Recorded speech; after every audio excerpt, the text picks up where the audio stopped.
Bismillahirrahmanirrahim. Alhamdulillahi rabbil alamin wa bihi nasta'in wassalatu wassalamu ala Rasulillah wa ala alihi wa sahbihi wa man tabi'ahum bi ihsan ila yaumiddin amma ba'd.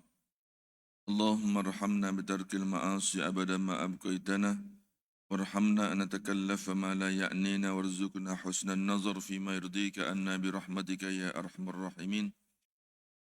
Allahumma aftah alaina hikmatak وانشر علينا من خزائن رحمتك يا أرحم الراحمين والسلام عليكم ورحمة الله وبركاته. Alhamdulillah, pagi ini insyaAllah kita sambung kembali perbincangan kita mengenai kisah Nabi Adam AS. Bagaimana yang kita berhenti pada minggu lepas, ada orang yang tanya bagaimana kalaulah dalam Quran ini dicerita detail mengenai penciptaan Nabi Adam AS. Bagaimana pula dengan Hawa? Adakah dicerita dengan detail dalam Al-Quran sebagaimana diceritakan di berkaitan dengan Nabi Adam AS? Sebenarnya di dalam Al-Quran maupun hadis tidak dicerita dengan detail bagaimanakah dijadikan Hawa. Cuma ada pandangan para ulama mengatakan bahawa Hawa ini dijadikan daripada tulang rusuk Nabi Adam. Namun pandangan tersebut tidaklah sekuat mana. Sebabnya di dalam Al-Quran maupun hadis tidak menyertakan secara detail bagaimanakah diciptakan Nabi yang ini diciptakan Hawa itu isteri kepada Adam AS. Maka lebih baiklah kita tinggalkan itu rahsia di sisi Allah Subhanahu Wa Taala. Sebabnya kalau tercerita detail pun bagaimana diciptakan Hawa, dan bukanlah kata tidak ada kata lain tidak ada keperluan untuk kita cerita detail bagaimana Hawa itu dicipta. Yang pentingnya ayah kita, tok kita Adam AS sememangnya diciptakan oleh 5 jenis tanah sebagaimana yang telah saya ceritakan sebelum ini. Pada pagi ini kita akan cerita mengenai bagaimana Allah Subhanahu Wa Taala telah ciptakan Adam dan ciptakan Hawa duduk dalam syurga. Maka Allah berkata, makanlah apa yang kamu suka. Wa ya Adam uskun anta wa zawjukal jannah fakula min haitsu syi'tuma wa la taqraba hadhihi syajarah fatakuna minaz zalimin. Allah Subhanahu Wa Taala kata kepada Nabi Adam ke Hawa, wahai Adam, wahai Hawa, duduklah kamu dalam syurga dengan bahagia. Maka makanlah, buatlah apa yang kamu suka dalam syurga. Tapi walaupun dalam apa yang aku suruh kamu makan, kamu buat apa yang kamu suka, jangan sesekali kamu menghampiri satu pokok yang mana pokok ini dinamakan sebagai pokok larangan dalam syurga, dan jangan kamu dekati dia. Lebih-lebih lagi, jangan kamu makan apa yang ada pada pokok tersebut. Dan banyaklah kita cerita dalam syurga, dalam cerita ini berkaitan dengan pokok tersebut, nama dia pokok khuldi dan seumpamanya. Sebenarnya tidak ada pun nas, tidak ada dalil pun menceritakan bahawa nama pokok tersebut pokok khuldi, tidak ada. Orang kita je namakan pokok khuldi. Ada yang mengatakan bahawa yang halkum kat kita ni adalah disebabkan malaikat pegang daripada buah khuldi masuk dalam perut, dia lekatlah buah halkum. Orang perempuan datang dengan haid disebabkan buah khuldi tadi. Tak ada. Itu semua cerita kita untuk sedapkan cerita. Orang kita ni semua benda yang semua benda yang tak nama. Semua benda yang tak nama. Sedangkan benda tu tak sebut. Benda-benda yang gaib, kita kena ingat. Benda-benda yang gaib, selagi mana tidak ada dalil, tidak ada nas, maka kita biarkan begitu saja. Dah tentulah kalau benda nama tu penting, dah tentulah Allah sebut. Yang pentingnya pokok tu, Allah pesan kepada Adam, pesan kepada Hawa, jangan kamu dekat. Lebih-lebih lagi, jangan kamu makan. Dekat tak boleh, makan lebih-lebih lagi. Sebabnya, kalau dalam Al-Quran, Tuhan sebutnya benda kesan daripada benda tersebut. Contohnya zina. Wala taqrabaz zina. Wala taqrabaz zina, maka jangan kamu hampiri zina. Kalau menghampiri pun tak boleh, apatah lagi perbuatan zina. Mana-mana perbuatan yang boleh mendekatkan kita dengan zina, Allah tegah. Maka lebih-lebih lagi zina tu Allah tegah. Begitu juga dengan pokok tadi. Allah sebut, Allah tak kata wala taqulu hadhihi sajarah. Jangan kamu makan daripada pokok ini. Tapi Tuhan kata kepada Adam dan Hawa, jangan kamu hampiri. Lebih-lebih lagi makan. Tu memang tak boleh lah. Hampir tak boleh. Tapi itulah yang berlaku dalam syurga itu, bagaimana Allah Subhanahu Wa Taala terangkan kepada Adam alaihissalam dan juga Hawa, jangan kamu sekali-kali menghampiri pokok ini. Tapi akhirnya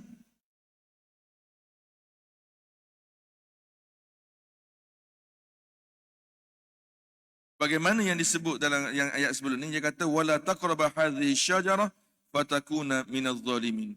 Jangan kamu menghampiri pokok ini. Sekiranya kamu menghampiri pokok ini, nescaya kamu akan termasuk pada golongan orang-orang yang zalim. Ini yang dah ditegahkan oleh Allah. Walaupun dalam syurga itu dalam ada segala kenikmatan, maka sudah tentu ada ujian Allah Subhanahu Wa Taala untuk pastikan kenikmatan itu dihargai, dihormati, dipegang sungguh-sungguh. Kita sama juga atas muka dunia ni. Walaupun kita boleh makan apa sahaja, kita boleh minum apa sahaja.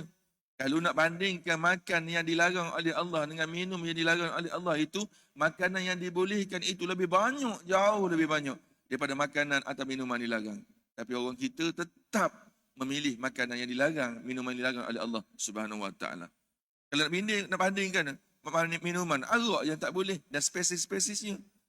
Tapi minuman yang lain banyak lagi. Bandungnya, kalau tuan pergi ke pasar malam tu, ada 15 balang, 15 nama berbeza-beza, rasa yang berbeza-beza. Kenapa makanan dan minuman yang diharamkan oleh Allah itu juga yang dipilih oleh manusia? Sebab apa? Nah, ayat yang saya baca dahulu. Hasibanna su an yutraku an yaqulu amanna wa hum la yuftanun. Jangan kamu sangka Allah Subhanahu Wa Taala akan membiarkan kamu mengakui, mengikrar di dalam solat kita, inna solati wa nusuki wa mahyaya wa mamati lillahi rabbil alamin. Sesungguhnya inna solati, semayaku, wa nusuki wa mahyaya wa mati, ibadat aku, hidup aku, mati aku, semua kerana Allah. Jangan kamu fikir Allah akan biarkan ikrar kita begitu saja tanpa diuji oleh Allah Subhanahu Wa Taala. Wa laqad fatanna alladhina min qablihim fala ya'lamanna Allahu alladhina sadaku wa la ya'lamannal kadhibin. Apabila Allah Subhanahu Wa Taala datangkan sekali ujian, nak test betul tak ikrar mereka beriman kepada Allah ataupun tidak, maka ketika itulah baru tahu siapakah yang benar-benar beriman kepada Allah dan siapakah yang mengingkari perintah Allah Subhanahu Wa Taala. Tuan-tuan yang dikasihi, yang dirahmati oleh Allah Subhanahu Wa Taala sekalian, begitu juga dengan kita. Nah, apabila Tuhan pilih kepada kita, kita nak ibadat kepada Allah kah ataupun kita nak ingkar kepada Allah? Di depan mata kita, masjid yang kita lalu, kita musafir jauh pergi berjalan sebagainya, kita nak berhenti solat ke atau kita tinggal solat? Semua ada di mata kita. Kalau kita belajar dalam bab qada dan qada. Ada qada Allah Subhanahu Wa Taala ini yang mutlak, yang tidak boleh diubah. Langsung Allah tak bagi kuasa pada kita untuk mengubah perkara tersebut. Contohnya mati, rezeki dan seumpamanya. Tetapi ada qada Allah ini, Allah bagi di depan mata kita. Kalau kamu buat begini, begini jadinya. Kalau kamu buat begitu, begitu jadi. Allah bagi pilihan kepada kita. Dan jangan kita salahkan, kenapa aku masuk ke neraka? Sebab apa? Sebab itu qada Allah. Kenapa aku jadi orang yang perempuan yang tidak tutup aurat? Sebab aku ditakdirkan qada. Tidak. Orang yang mengatakan demikian adalah orang yang tidak faham apa yang dimaksud dengan qada Allah Subhanahu Wa Taala. Dan Tuhan yang dikasihi, yang dirahmati oleh Allah Subhanahu Wa Taala sekalian. Iblis yuwaswisu lahuma wa yakulan min syajarati. Walaupun Allah Subhanahu Wa Taala tegah dah, jangan dekat, apatah lagi jangan makan. Dekat tak boleh, makan lebih-lebih lagi. Tetapi iblis yuwaswisu lahuma wa yakulan min syajarah. Maknanya kebijaksanaan yang Allah beri kepada iblis untuk mana? Bukan saya kata saya puji, tidak. Mana iblis ni cari cara macam mana sekalipun untuk pastikan Adam dan juga Hawa ni makan pokok tersebut. Wa idh qulna lil malaikati isjudu li adama fasajadu illa iblis faqulna ya adamu inna hadza aduwwun lak wa li zawjik fala yukhrijannakuma minal jannati fatashqa. Tuhan kata dah, apabila Allah Subhanahu Wa Taala perintahkan kepada malaikat dan iblis dan seluruh makhluk yang dalam syurga ketika itu, sujudlah kamu kepada Adam. Maka sujud para malaikat, taat patuh pada perintah Allah. Melainkan iblis. Melainkan iblis. Iblis satu-satunya tidak tunduk, tidak akan sujud kepada Adam. Sebagaimana dalil yang kita baca, kenapa? Wahai Allah, patut tak aku sujud kepada orang yang diciptakan daripada tanah, sedangkan aku adalah makhluk lebih mulia diciptakan daripada api. Maka Tuhan kata apa? Fakulna ya Adam. Maknanya Allah dah beritahu awal-awal kepada Adam, wahai Adam, inna hadza aduwwun laka wa li zawjik. Mu kena ingat wahai Adam, mu beritahu kepada isteri kamu, hak ni lah musuh hak paling utama sekali, nama dia adalah iblis. Bukan Allah tak beritahu, Allah beritahu. Ni wahai Adam, wahai Hawa, mu kena ingat sampai bila-bila. Musuh utama mu dalam syurga ini namanya adalah iblis. Fala yakhrujannakuma minal jannati fatashqa. Jangan kamu biarkan iblis ini yang menyebabkan kamu akan dikeluarkan oleh kami, oleh aku, katanya Allah, daripada syurga nanti. Mana Allah dah tahu. Allah dah tahu. Akan datang nanti bahawa Adam alaihissalam dan isterinya Hawa akan dikeluarkan oleh Allah Subhanahu wa taala daripada syurga. Dan tuan yang dikasihi sekalian, sebab itulah kita jangan marah kotok kita. Kata ini ni Adam punya pasal lah ni. Kalau tidak, tak payahlah aku bangun pagi-pagi nak pergi semaya ke masjid. Tak payahlah aku nak keluarkan zakat. Tak payah nak semaya 5 waktu. Ni dia punya pasal lah ni. Menyebabkan kita semua ni terpaksa puasa sebulan. Bulan Ramadan. Lebih-lebih lagi, hak tak boleh hisap rokok sehari. Hak tu paling tension. Nah, ni Adam belakang punya kerja. Tidak. Allah Subhanahu wa taala dah beritahu awal-awal. Dah beritahu dah kita akan berlaku. Sekiranya Adam dan Hawa tidak taat ataupun tidak berhati-hati dengan manusia, dengan makhluk yang bernama iblis, maka tidak pelik mereka akan dikeluarkan oleh Allah daripada syurga. Benda ini pasti berlaku. Dan memang berlaku. Qala Allah li Adam, inna iblis aduwwun laka wa li zawjika al-Hawa, fahdharu minhu wa iyyakuma an tastajiba li waswasih fa innahu la yuridul khair lakuma wa innama yurid ikhrajakuma minal jannah. Mengingat wahai Adam, mengingat wahai Hawa, apabila kamu berdialog, bercakap, dihampiri oleh makhluk yang bernama iblis, maka mereka tidak akan nak kebaikan langsung kepadamu, melainkan semua nak kepada keburukan kepadamu. Allah berulang kali peringatkan kepada Adam alaihissalam dan isterinya Hawa. Fawaswasa lahuma syaitan liyubdiya lahuma ma wuriya anhuma min sawatihima wa qala ma nahakuma rabbukuma an hadhihi syajarah illa an takuna malakaini an takuna minal khalidin. Fadallahuma bighurur, surah Al-A'raf ayat 20 dan ayat 22. Yang mana kita maklum bahawa datangnya iblis memujuk-mujuk, membisik-bisik setiap hari tanpa ada rasa putus asa walaupun sedikit pun daripada iblis. Sebab dia yakin bahawa Adam ini akhirnya akan diturunkan oleh Allah daripada syurga masuk ke bumi. Sebabnya Allah dah sebut ayat ini. Allah dah nyata perkara ini. Maka dia akan cuba sedaya upaya supaya ada dalam neraka nanti makhluk-makhluk yang bernama manusia menjadi punca utama iblis ini dilaknat oleh Allah. Itulah sumpah iblis kepada kita semua.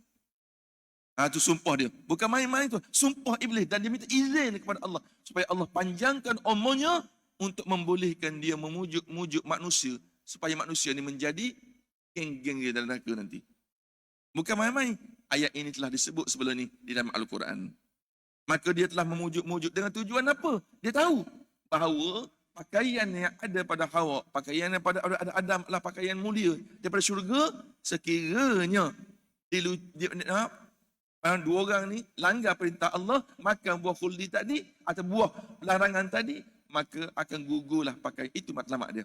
Sebabnya nak hinakan Adam, nak hinakan Hawa yang dimuliakan oleh Allah. Apabila dilucutkan, maka dalam keadaan telanjang. Maka dengan itu penghinaan berlaku kepada mereka berdua. Itulah yang diminta, yang diharapkan oleh iblis laknatullah alaihi ajma'in. Betul lah dia kata, apabila dia kata, dia pujuk lagi, wa qala ma nahakuma rabbuka an hadhihi syajarah. Wahai Adam, wahai Hawa, kamu tahu tak sebab apa Allah ni larang kamu berdua ni makan pokok ni? Dia pujuk. Dia kata illa antakuna malakaini antakuna minal khalidin. Kerana Allah tak nak kamu berdua ni akan jadi malaikat yang mulia nanti. Yang kedua, Allah tak nak kamu ni berdua ni kekal dalam syurga. Sebab tu dia ni, apa ni tak bagi makan. Kalau kamu makan buah ni, nescaya kamu akan jadi malaikat, nescaya kamu akan kekal dalam syurga sampai bila-bila. Katanya iblis kepada Adam dan kepada Hawa. Akhirnya apa yang berlaku? Fadallahuma bighurur. Disebabkan mereka ni enggan, disebabkan mereka lupa dengan larangan Allah Subhanahu Wa Taala. Nanti ayat yang kita sebut nanti bagaimana iblis yang mana dia telah bersumpah. Maknanya disebabkan sumpah dia inilah Adam dan juga isterinya makan buah. Nanti kita sebut di ayat di bawah nanti dia kata. Wa kana asy-syaitanu kadhiban min waswasatihi wa tazyinihi al-akl min syajarah kama annahu kana muttahiman lillahi fallahi nahakum an akli syajarah. Bagaimana Tuhan bagi bisikan syaitan ini, bisikan iblis ini akhirnya melunturkan hati Nabi Adam alaihissalam dan melunturkan isterinya Hawa, yang mana akhirnya mereka telah makan buah larangan tersebut. Dengan sebab itu dapatlah syaitan menjatuhkan mereka berdua dalam tipu daya tersebut. Maknanya kejayaan, maknanya cita-cita apa yang diminta izin oleh Allah Subhanahu Wa Taala itu menjadi satu kenyataan. Dan ayat yang 21 surah Al-A'raf, wa qasamahuma inni lakuma laminan nasihin. Apakah yang menyebabkan Adam dan isterinya akhirnya tunduk ikut kehendak iblis tadi? Sebabnya mereka bersumpah dengan sumpah yang palsu. Iblis bersumpah dengan nama Allah, bukan sumpah main-main. Aku sumpah dengan nama Allah. Sesungguhnya kalau kamu makan pokok ini, maka nescaya kamu akan kekal selama-lamanya dalam syurga dan kamu juga akan jadi seperti mana malaikat-malaikat. Bagaimana yang dikatakan dia telah ditipu oleh iblis tadi. Akhirnya mereka makan. Ini yang berlaku pada hari ini tuan-tuan. Yang kita bimbang pada hari ini, banyak sumpah-sumpah ini dimain-mainkan. Sebenarnya sumpah ini, mainan sumpah untuk menyelamatkan diri ini bukan benda yang baru. Inilah yang digunakan, senjata inilah yang digunakan, yang telah menjatuhkan datuk nenek moyang kita daripada syurga pergi ke di atas muka bumi dengan sumpah yang palsu. Hari ini banyak kita jumpa tuan-tuan.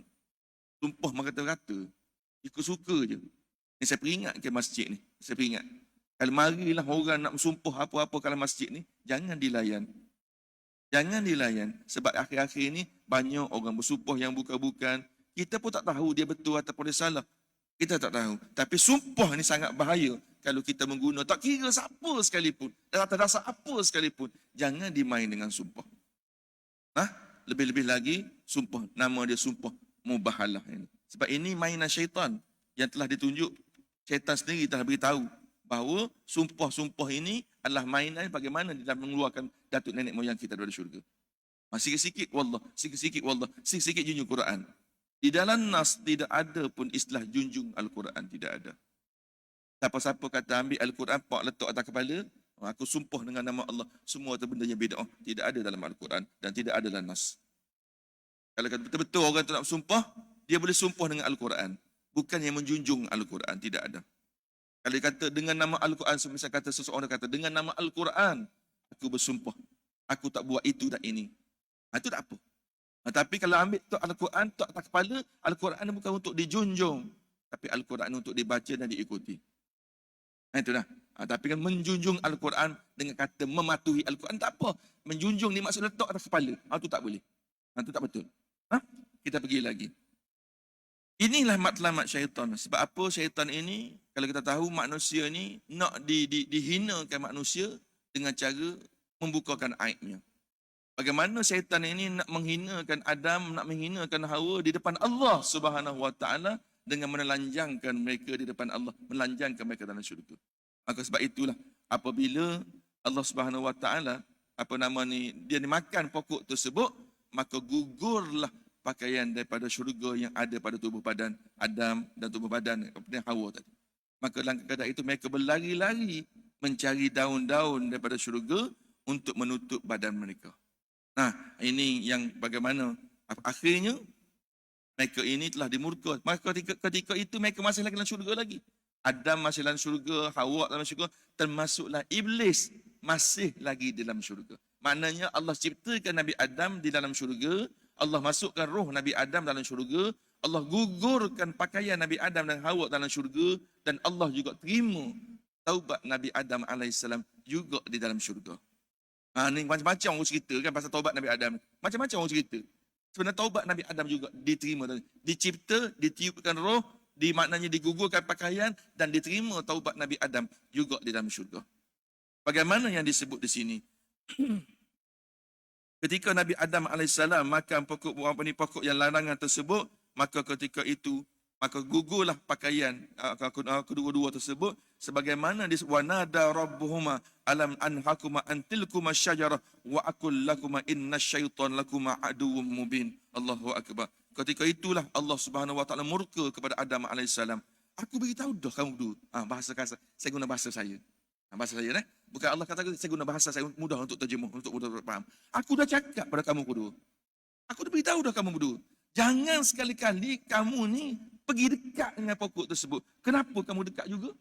Dan aku telah beritahu inna syaitan lakum aduwwum mubin. Aku beritahu dah kamu berdua bahawa syaitan ni musuh kamu yang paling nyata. Kenapa kamu ikut juga? Ini bukan ayat saya. Disebut sendiri dalam Al-Quran dalam surah Al-A'raf ayat 20 hingga 23 ni, tuan-tuan bacalah bagaimana dialog Nabi Adam alaihissalam dengan Allah Subhanahu wa taala. Maka akhirnya wahuma sari'an bitaubah wa istighfar. Maka mereka ni cepat-cepat bagi taubat kepada Allah Subhanahu wa taala, segera bertaubat kepada Allah. Begitu juga dengan kita. Apabila kita laku dosa, laku maksiat kepada Allah, jangan kita tunggu esok lusa baru kita nak bertaubat. Bagaimana yang dilakukan oleh mereka berdua ini? Mereka melakukan kesalahan, engkar perintah Allah, mereka bersegera bertaubat kepada Allah Subhanahu wa taala. Lepas Allah marah, Allah tegur mereka ni, aku beritahu dah ni musuh paling nyata bagi kamu, kalau kamu ikut juga.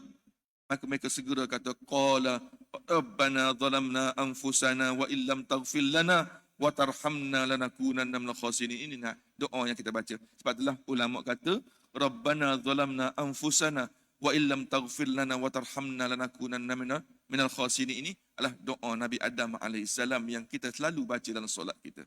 Janganlah kita tinggal sebab doa ni sangatlah hebat. Doa ini adalah antara doa yang disebut sendiri di dalam Al-Quran. Rabbana, wahai Tuhan kami, kata yang kedua-dua, zalamna anfusana, kami telah menzalimi diri kami sendiri ya Allah. Wa illam taghfir lana, sekiranya kamu tidak mengampunkan dosa kami ya Allah, wa tarhamna, dan tidak merahmati kami ya Allah, lanakunanna minal khasirin, maka jadilah kami dari golongan orang-orang yang rugi dunia dan akhirat. Ini hebat doa ni tuan-tuan. Sekat pukul 7. Kalau bolehlah lepas ni lah, minta maaf saya tegur satu benda. Kalau lulus sembahyang subuh, tolonglah wirid untuk subuh ni pendekkan sedikit. Pukul 7 saya akan berhenti. Jadi kalau boleh bagi masa saya setengah jam atau 30 minit untuk saya bercakap. Jadi kita berhenti dari sembahyang subuh tadi pukul 6.35, 20 minit saya sempat cakap. Minta tolonglah. Disebut lagi di sini, fatalaqa Adamu min rabbih kalimatin fataba alaihi innahu huwat tawwabur rahim. Maka ketika itu Allah Subhanahu wa taala panggil Nabi Adam alaihissalam, jumpa dengan dia, dan Allah kata pada mereka beberapa kalimat. Fataba alaihi, dan ketika itulah juga Nabi Adam alaihissalam bertaubat kepada Allah, ya Allah, ampunkan dosa kami dan kami telah menzalimi diri kami. Kalau kamu tidak merahmati kami, kami akan termasuk golongan rugi dunia dan juga akhirat. Maka ketika itu innahu huwat tawwabur rahim. Ketika itu jugalah Allah Subhanahu wa taala yang sifatnya Maha Pengampun Penyayang pada hamba-Nya mengampunkan Nabi Adam alaihissalam. Tetapi bukan setakat mengampunkan Adam alaihissalam, habutul alal ardi. Ketika itu qala bitu ba'dukum li ba'din aduwwum wa lakum fil ardi mustaqarrun wa mata'un ilahin. Bukan setakat Allah mengampunkan dosa Nabi Adam alaihissalam dan juga Hawa, bahkan Allah telah menurunkan Nabi Adam dan juga isterinya. Begitu juga dengan iblis laknatullah alaih ke dalam muka bumi ini. Wa mata'un ilahin, dan tempoh buat selama-lamanya. Maknanya bukan ampun dengan saja. Qala fiha tahayyawna. Maka Allah kata kepada Adam, wahai Adam, hiduplah di atas muka dunia ini, wa fiha tamutun, dan kamu matilah di atas muka dunia ini juga, wa minha takhrujun, dan di atas muka dunia ini jugalah kamu akan dibangkitkan oleh Allah Subhanahu wa taala pada masa akan datang nanti. Tuan-tuan yang dikasihi, yang dirahmati oleh Allah Subhanahu wa taala sekalian. Sikit lagi tuan-tuan, saya nak perhabiskan sikit cerita Nabi Adam, dah lama dah. Kalau boleh nak perhabis sikit lagi. Sebab saya nak betulkan ada beberapa persepsi kita yang tak berapa tepat mengenai Nabi Adam alaihissalam. Saya sebut dah 3-4 benda tadi, kesemuanya berlaku sebelum Allah turunkan Nabi Adam di atas muka dunia ni.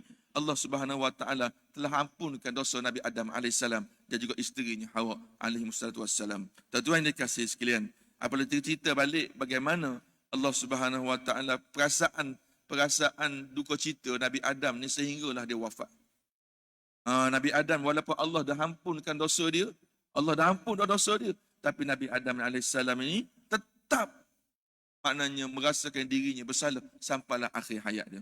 Tuan-tuan yang dikasihi, yang dirahmati oleh Allah Subhanahu Wa Taala sekalian. Sebab itulah apabila Nabi Rasulullah sallallahu alaihi wasallam, saya berhenti 5 minit. 5 minit tambah sikit lagi, boleh lah? Okey. Apabila Nabi Adam alaihissalam, ketika Rasulullah sallallahu alaihi wasallam jumpa dengan Nabi Adam alaihissalam dan melihat ketika wajah Nabi Adam alaihissalam ketika malam Isra dan Mi'raj, dan Nabi nampak tu terang jelas di muka Nabi Adam alaihissalam ni perasaan bersalah yang amat sangat. Sebab itulah dalam hadis yang sahih, apabila berlaku di pada mahsyar esok-esok, ramai yang kita nak minta ampun, nak minta syafaat para Nabi, dan datanglah satu kumpulan, inilah datuk kita. Pergi jumpa ramai-ramai dengan Nabi Adam alaihissalam. Pergi jumpa dengan dia, wahai datuk kami, nenek kami, mintalah syafaat daripada Allah Subhanahu Wa Taala, moga-moga Allah ampunkan dosa kami. Apa jawab Adam? Wahai anak cucu aku sendiri pun tak tahu cerita macam mana keadaan aku. Aku sendiri pun banyak buat salah dan buat dosa. Sekarang ni aku nak pergi bawa diri aku je. Aku tak nak bawa orang lain. Nak bawa diri aku. Pergilah kamu kepada Nuh alaihissalam, iaitu Nabi yang kedua, yang mananya selepas Nabi Adam alaihissalam. Maknanya begitulah berasa bersalahnya Nabi Adam alaihissalam terhadap apa yang telah langgaran yang berlaku sebab dia menghampiri pokok khuldi tadi. Kita tidak. Kita tiap-tiap hari buat dosa, tak rasa apa-apa. Dia rasa dosa sampai ke akhir hayatnya. Saya nak baca satu dialog ketika nak hampir kewafatan Nabi Adam alaihissalam. Apa yang berlaku sebelum kita nak berhenti ni? Dia kata hadis ini telah diriwayatkan oleh Hakim. Ini hadis sahih dalam Mustadrak Al-Hakim. Dia kata inna Adam lima hadatul maut qala li banihi. Ketika Nabi Adam alaihissalam ketika hampir dia nak mati, dia pun kata kepada anak-anaknya, wahai anak-anakku, inni ashtahi minas thimari al-jannah. Aku ni nak makan sangat-sangat buah daripada syurga. Terkejut anak-anak dia, aku nak cari mana buah dari syurga ni. Tapi anak-anak fadhahabu yatlubuna lahu. Tapi anak-anak tetap pergi cari juga, walaupun mustahil untuk dapat permintaan tersebut. Sebab nak cari buah dari syurga, dia tak tahu muka dunia. Fastakbalatumal malaikah. Tiba-tiba ada malaikat yang menyamar sebagai seorang muka manusia. Wa ma'ahum akfanhu wa hunutuhu. Dan di tangan pada malaikat tadi adalah kain kapan dan juga wangi-wangian. Wa ma'ahum al-fu'us. Dan juga di tangan pada malaikat tadi ada kapak, ada cangkul, ada skup. Ini sebut di sini kata al-masahi wal makatil. Tapi anak-anak Nabi Adam tak tahu itu adalah malaikat. Faqalu lahum ya bani Adam. Maka dua orang tu tegur, nak malaikat nak menyamar tadi. Dia kata, mu nak pergi mana belaka ni? Ma turidu wa ma tatlubun. Maka mereka ceritalah, ayah kami dalam keadaan sakit dan dia nak makan daripada buah syurga. Faja'u falamma ra'al hawa arafathu. Maka apa malaikat kata, wahai anak-anak Adam, baliklah jumpa dengan ayahmu tu. Tak payah cari. Pelik. Ni hadis sahih tuan-tuan. Pelik. Tengok apa nama ni, anak-anak tengok pada orang lelaki tersebut. Baliklah, kata tak payah cari balik. Maka faja'u falamma ra'al hawa arafathum. Anak-anak tak kenal. Tapi apabila sampai di rumah, anak-anak dibawa lelaki tadi datang, terkejut Hawa. Hawa kenal dua orang tu siapa. Berlari Hawa pergi sembunyi belakang suami dia. Sembunyi belakang suami dia. Terkejut. Hawa tahu dua orang malaikat tu adalah malaikat maut. Enggak, Hawa tak nak syurga, dia kenal Allah. Allah kenal kan. Ayat yang kita baca sebelum ni, bagaimana Nabi Adam telah diperkenalkan tentang pokok-pokok, diperkenalkan tentang malaikat, dan Nabi Adam juga perkenalkan siapa ni malaikat-malaikat ni. Maka sudah tentulah Hawa kenal. Terkejut Hawa sembunyi belakang. Adam pun takut. Dia kata, apa yang Adam kata? Adam tengok tadi, wahai Hawa, larilah kamu daripada belakang aku. Aku tak mampu untuk lindungi kamu. Katanya Nabi Adam AS. Sebab mereka mengiktiraf kesalahan yang mereka lakukan dulu. Biarlah mereka dekat dengan aku. Marilah dekat dengan aku, dia kata. Maka ketika itu juga Allah Subhanahu Wa Taala telah cabutkan roh Nabi Adam AS. Dan ketika itu jugalah siapa sudah anak dia tak tahu siapa dua lelaki itu. Maka ketika itu lelaki-lelaki tadi yang datang tadi telah menyempurnakan Nabi Adam alaihissalam. Faqabatuhu, dia gali tanah. Pada lepas tu pula waghassaluhu wa kaffanuhu, dia mandikan nak mandi, tunjuk satu-satu kepada Adam alaihissalam, kepada anak cucu Nabi Adam alaihissalam. Wa kaffanuhu wa hannatuh, dan di ketika itu dia pakaikan wangi-wangian kepada jasad Nabi Adam. Ketika itu wa haffaruhu, dan dia tunjuk bagaimana nak gali liang lahat. Wa halladuhu, dia ambil letakkan jasad Nabi Adam dalam lahat. Wa sallu alaihi, dan sebelum letak tu dia semayangkan dahulu. Summa adkhulu qabrahu, dan ambil jasad Nabi Adam letak ke dalam kubur. Wa wada'uhu, cara letak jenazah macam mana? Dia kata summa hassu alaihi, maka kemudian dia timbulkan dengan batu dan juga tanah. Maka kata lelaki tadi, beginilah cara kamu nak kebumikan mayat jenazah pada masa akan datang. Apa yang berlaku pada kita dulu? Cikgu-cikgu tu cerita, burung lah, patut lah, macam-macam cerita. Sedang tidak. Ada yang kata orang cerita lagu ni, lagu ni. Tidak. Sebenarnya malaikat sendiri dia cerita bagaimana cara nak kebumi, nak menguruskan jenazah ini. Itulah pengakhiran hidup Nabi Adam AS. Dan selain daripada itu, janganlah kita dengar cerita-cerita yang Israel, cerita-cerita yang tidak jelas, cerita yang tidak benar mengenai para Nabi dan para Rasul ini. Nah, kita ambil iktibar apa yang berlaku pada datuk kita, nenek moyang kita ini sebagai pegangan kita sampai akhir hayat kita.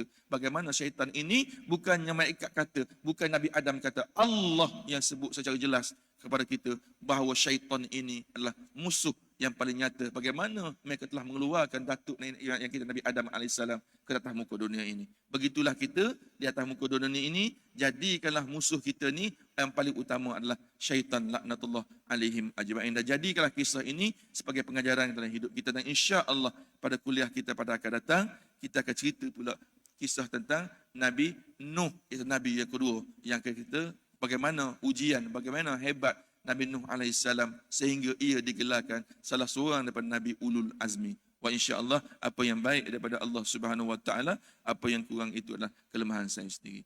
Bismillahirrahmanirrahim. Ya muallimal Ibrahim al-hikmata 'allimna, ya mufahhim Sulaiman fahimna fafahamnaha Sulaiman, wa kullan ataina hukma wa ilma wa sakharna ma'a Daud al-jibali yusabbihuna wat-tayr wa kunna fa'ilin. Ya Rabb Sulaiman, ya Rabb Ibrahim, Musa wa Isa, ya Rabb Muhammad sallallahu alaihi wasallam, akhrijna min zulumatil jahli wa nisyan bi rahmatir rahimin. Allahumma zidna ilma warzuqna fahma bi rahmatir rahimin. Allahumma nawwirna bi nuri ilmik wa ab'ina nisyan bi rahmatika ya arhamar rahimin. Allahumma rzuqna fahman nabiyil mursalin bi rahmatika ya arhamar rahimin. Walhamdulillahi rabbil alamin. Subhanakallahumma hamdik asyhadu an la ilaha illa anta wa astaghfiruka wa atubu ilaik. Wal 'asri lil insani fi khusr illa alladhina amanu wa tawasaw bil haqq wa tawasaw bis sabr. Wassalamualaikum warahmatullahi wabarakatuh.